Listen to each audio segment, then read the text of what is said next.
و زیبایی.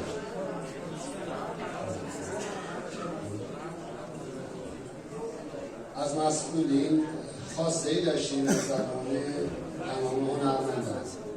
ما مشکلی مواد اولیه نداریم، درسته داریم اما میتونیم تأمینش کنیم.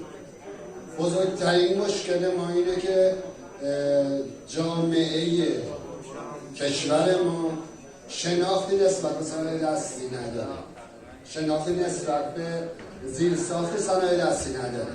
ما نیاز به این داریم که برای شغلمون تبلیغات ایجاد بشه.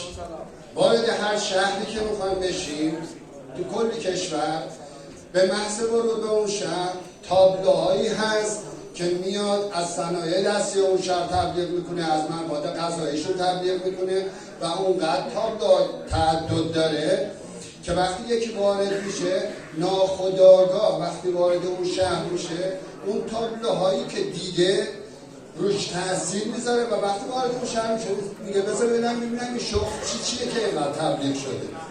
متاسفانه چنین چیزی در اسلام وجود نداره.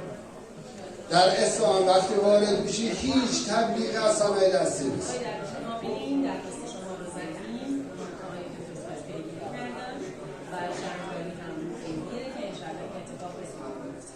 یکی این هم که کسی که وارد شهر میشه خب میدونید زیر ساخت یه کاریه که خیلی هیچ شناختی نسبت بهش ندارن، حتی صنایع دستی.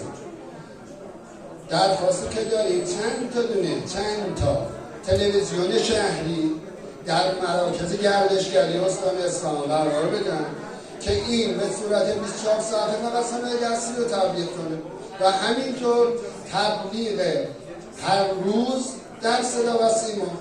ما اگه بخوایم تبلیغ بگیریم تو صدا سیما پس ازش نمیتونیم برگیریم، اما 3 دقیقه تبلیغ در صدا سیما برای مثلا دولت مردانی ما هزینه ای نمیبره. یک چنین کاری میتونه بزرگترین کمکی باشه که میتونیم به صنایع دستی بکنیم.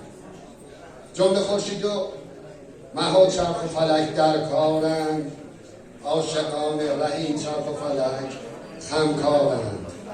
نقره و مصر که به سرپنجه دست استاد هنر و عشق بر این دایره گل می‌کرد.